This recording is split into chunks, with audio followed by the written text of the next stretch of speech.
Espace TV, le 22h.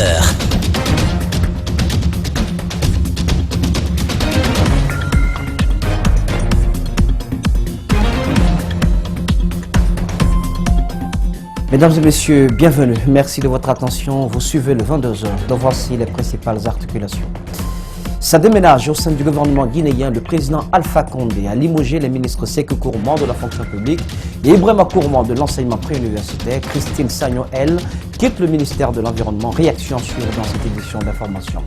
Et puis Antonio Soare, le nouveau patron de la Fédération guinéenne de football, c'est donc sans surprise qu'il a obtenu 62 voix sur les 64, alors que son adversaire Salifou Camara, alias Super V, n'en a recueilli que 2. Moussa Campos Souma et Mohamed Bangoura vous donneront plus de détails dans cette édition d'information. Nous irons également en Turquie avec le plus grand procès contre des personnes soupçonnées d'avoir pris part au coup d'État contre Erdogan qui s'est ouvert dans ce pays. C'est donc sans réelle surprise qu'Antonio Soare a été porté à la tête de la FEGIFOOT, la Fédération guinéenne de football. Ce mardi, dans un réceptif hôtelier de la capitale, il a été élu à une écrasante majorité des membres statutaires. Lors de l'Assemblée générale élective, le président du Oria AC a remporté sans surprise 62 voix sur les 64, alors que son adversaire Salifou Camara, alias Super V, n'en a recueilli que 2. Amadou Diabé, lui, brigue le poste de premier vice-président. Moussa Campos Souma, Mohamed Bangoura y était pour vous. Mamadou Antonio Soare a eu 62 voix et Salifou Camara a eu 2 voix. En vertu donc des pouvoirs qui me sont conférés, je déclare donc élu comme président du comité exécutif de la Fédération guinéenne de football. Le nouveau président de la Fédération guinéenne de football est bien Mohamed Antonio Soare. Il vient fraîchement d'être élu par une écrasante majorité des membres statutaires. Sur les 64 membres présents dans la salle, Antonio Soare a récolté 62 voix et Salifou Camara Super V n'a eu que 2 voix. Le nouveau patron étale déjà ses ambitions. Je vous ai dit, on a un programme précis. Notre base sera la formation. Et la structure, la colonne vertébrale de notre football, elle est déjà en place. Il faut maintenant travailler pour donner les moyens, surtout la formation, les centres de formation. C'est un travail qui va commencer et notre objectif serait que très bientôt, notre football sera attrayant et on pourra remettre à la place d'antan. Antonio Soare conduira durant les 4 prochaines années la destinée du football guinéen. Après la razzia sans surprise du tout nouveau président de la Fédération guinéenne de football, toutes les attentions étaient tournées sur le poste de vice-présidence. Amadou Diaby, Djibril Diarra Beken et Ibrahima Sori Konté étaient les 3 candidats engagés dans cette course. Sur les 64 membres statutaires présents au Congrès, 42 ont voté pour Amadou Diaby, qui devient le premier vice-président de cette instance. Djibril Diarra Beken a récolté 22 voix contre 0 voix pour Ibrahima Sori Konté. A précisé que le candidat Salifou Camara Super V avait boudé la salle avant le vote. Le club AS Kaloum n'avait pas répondu à l'appel du comité de normalisation à ce congrès électif. Dans un tout autre registre, le président de la République a procédé à un mini-remaniement au sein du gouvernement lundi soir. Alpha Condé s'est défait des services de Ibrahima Kourouma et de Sékou Kourouma. Le premier était en charge de l'enseignement préuniversitaire et de l'alphabétisation et le second à la tête de la fonction publique et de la modernisation de l'administration. La récente grève des enseignants aura sûrement eu raison de ces hauts cadres de l'État. Christine Sagnon, qui s'occupait jusque-là du ministère de l'Environnement, des Eaux et Forêts, a également été limogée. Et parmi les nouveaux entrants au sein du gouvernement figure Ibrahima Khalil Konaté, appelé affectueusement Kao Kari, qui quitte ses fonctions de directeur communal de l'éducation de Matoto pour être à la tête du département de l'enseignement préuniversitaire et de l'alphabétisation. Kadja Diallo, Abdoulaye Kamara ont rencontré Ibrahima Khalil Konaté, l'un des tout nouveaux ministres entrants. Suivez son reportage. Ibrahima Kourouma de l'enseignement préuniversitaire, Sékou Kourouma de la fonction publique et Christine Sagnon de l'environnement ont été renvoyés du navire présidentiel. 3 autres ont aussi rejoint le gouvernement Yula. Le nouvel entrant du ministère de l'enseignement préuniversitaire, Ibrahima Khalil Konaté, précédemment directeur communal de l'éducation de Mantoto, a un parcours d'administrateur. L'homme affiche un air confiant. Il semble comprendre le contexte de sa nomination, ainsi que les tâches qui lui incomberont. Je profite de cette rencontre pour lancer un appel pressant aux enseignants que leur cri de cœur a été entendu, que leurs différents problèmes soient recensés. Il n'y aura pas une bagage magique pour modifier tout, mais qu'ils aient le minimum de confiance en ma personne. Je leur demande expressément de reprendre le travail. Le système éducatif guinéen, avec ses innombrables problèmes et défis à pallier cette année, nécessite un travail de dur labeur. Pour le nouveau promu, Ibrahima Khalil Konaté décline d'ores et déjà ce qu'il lui faut. Je suis conscient qu'il y a 3 personnes qui gèrent le ministère de l'enseignement préuniversitaire. Il y a nous, l'administration scolaire, il y a l'association des parents d'élèves qui sont les représentants des enfants, il y a l'intersyndical de l'éducation qui est le représentant des enseignants qui évoluent au sein du ministère de l'enseignement. Il faut maintenir le cap là et faire venir les DPE, les IRE, pour qu'ensemble nous nous fixons sur l'état d'avancement du programme. La récente suspension des cours a forcément une répercussion dans les différents programmes. Cet objectif sera bien entendu atteint, affirme-t-il. Je me refuserai catégoriquement que le programme ne soit achevé. Et je ferai tout pour que les examens nationaux se déroulent au mois de juin, comme prévu par le calendrier annuel de notre système éducatif. Ce remaniement propulse au ministère de l'Environnement Aïssatou Baldé, précédemment chef de cabinet du dit ministère. Quant à celui de la fonction publique, le désormais pilote des programmes de réforme est Billy Nankouma Doumbouya, précédemment ancien conseiller au sein du ministère de la fonction publique. Et puis dans le même sillage, les élèves, étudiants et parents d'élèves exultent presque suite au limogeage des ministres de la fonction publique, de l'enseignement préuniversitaire. Ces ministres ont entamé des réformes qui ont provoqué une grève ayant paralysé le système éducatif pendant plus de 2 semaines, nous disent-ils. Au-delà de la joie, ils souhaitent voir une nouvelle dynamique dans ces ministères. Alceli Barine, Ibrahima Souman ont promené leur micro dans quelques établissements scolaires. Longtemps réclamé, le décret de limogeage de Sékou Kourouma et Ibrahima Kourouma est enfin tombé. Un décret fustigé par certains qui déplorent sa lenteur, car selon eux, des vies auraient pu être sauvées si le décret était tombé plus tôt. Tout compte fait, il est à saluer, comme pour dire, mieux vaut tard que jamais. Pour moi, je peux dire que le président a bien fait de les limoger, parce que l'éducation guinéenne a été déjà bafouée par ces dirigeants. Parce que on a passé presque 20 jours à la maison, on n'a rien fait. Et puis ces dirigeants-là sont là, ils ne sont pas s'occuper des problèmes de notre éducation. C'est une bonne chose pour les élèves guinéens, les étudiants, en un mot pour l'éducation guinéenne.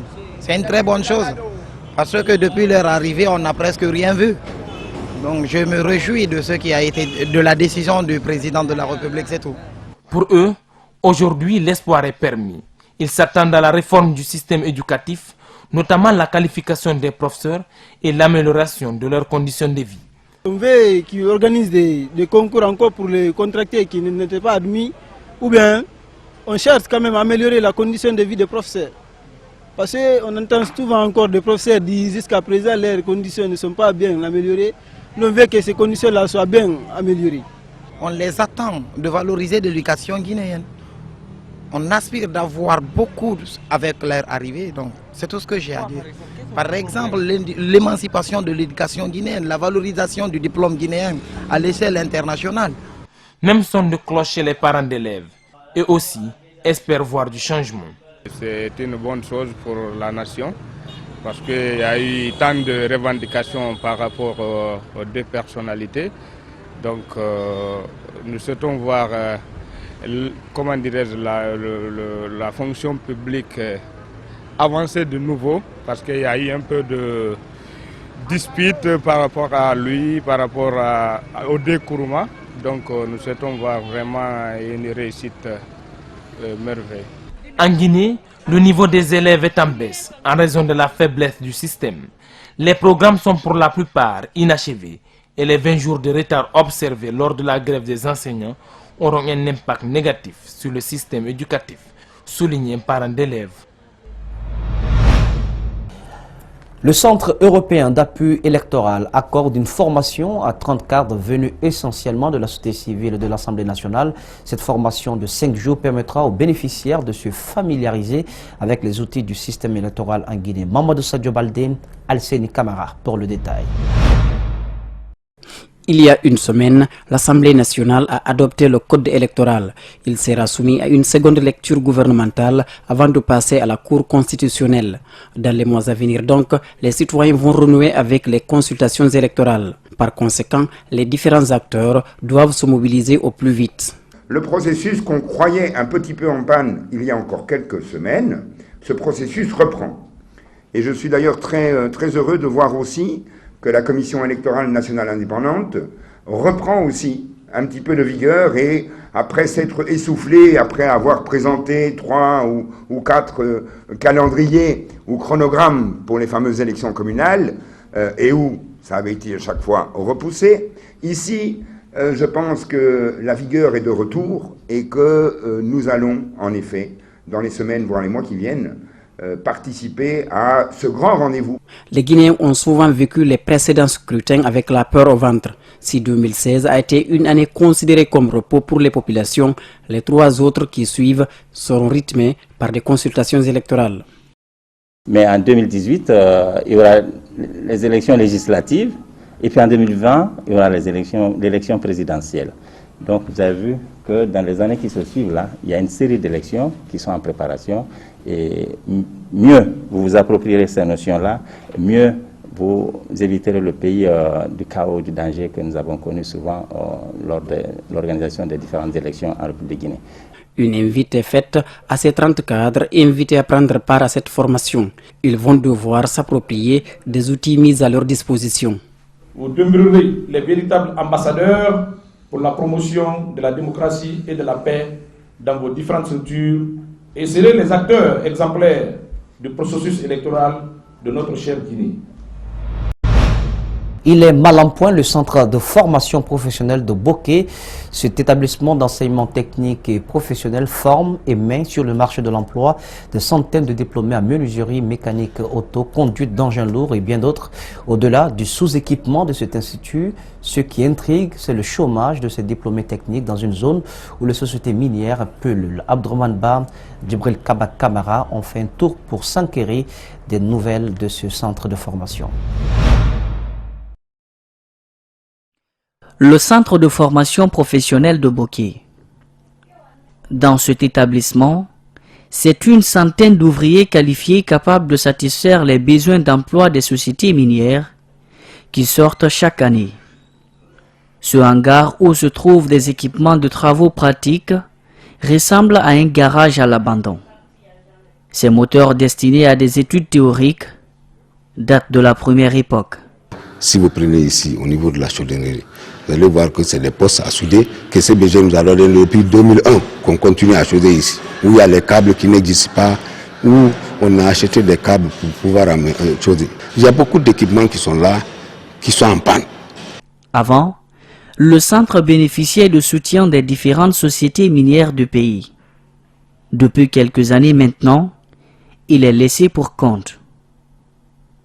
Les offres stagiaires ne sont plus admises en leur faveur. La seule société qui nous donnait ici des chiffres ou des statistiques à travers lesquelles on pouvait envoyer les étudiants en stage, c'est la CBG. Les équipements manquent dans cet établissement, les conditions de travail ne sont pas favorables. Les responsables de l'institut ont émis des demandes d'accompagnement des autorités en vain. Et on a fait un document très volumineux de plus de 400 pages qu'on a envoyé par rapport aux besoins du CP de Boké. Avec ces conditions de travail et d'apprentissage, il serait important de savoir si ces diplômés ont reçu toutes les formations requises pour être sur le marché de l'emploi. Revenons à Conakry pour parler d'une attaque à main armée. Dr Mamadi Kourman, recteur de l'Université Générale Lansana Conté de Sonfonia, a reçu la visite musclée d'une vingtaine de personnes hier au petit matin à 5 heures à son domicile privé de Sonfonia. Il a été brutalisé, dépossédé de tous ses biens. Antoine Kourman est allé à sa rencontre. Suivez. Toute l'opération se serait déroulée en 2 heures de temps. Les agresseurs, au nombre d'une vingtaine, il paraît, ont fait irruption tout d'abord chez la seconde épouse du recteur et ses enfants à 2 heures du matin. Ils auraient pris avec eux plusieurs objets de valeur et des montants importants. Donc, il faut aller kana, c'est birin kana, le retour est cobri, la maman l'a été ramini, il n'a pas birin conco, il n'a pas cobri tongo, il n'a pas biso et tongo, il n'a pas dougué fangin de tongo. Donc, il faut faire la fanga duere fulu, n'a le duere n'amfari. Anga duere fulu ne na hade na mu duere fulu ma ina kana do salon ma daga se so ma chambre bore ku madi kwani ina semen ni fankana ina ko biri ne tongo madi ku momenne ha faida 5 millions fetu nge ha tontin na yira bon donc ina kana tongo ina kamini na madi gine bala ka so fa na guru nara na te yara na yire ma se besono. Les bandits, visiblement venus pour accomplir une mission commandée, vont se diriger vers le deuxième bâtiment où loge Mamadi Kourma, le recteur de Sonfonia. Ils commencent par ligoter des gardiens au nombre de 2 avant de casser les vitres et monter chez le père de famille qui revient sur sa mésaventure. Ils sont venus en grand nombre, en très grand nombre. Hein. Ils ont attaqué la concession et tous les appartements. Ils ont cassé toutes les portes, les vitres, tout et tout. Et ils sont rentrés, ils ont tout ramassé. Ils n'étaient pas cagoulés, ils étaient à visage découvert, complètement découvert, on se parlait.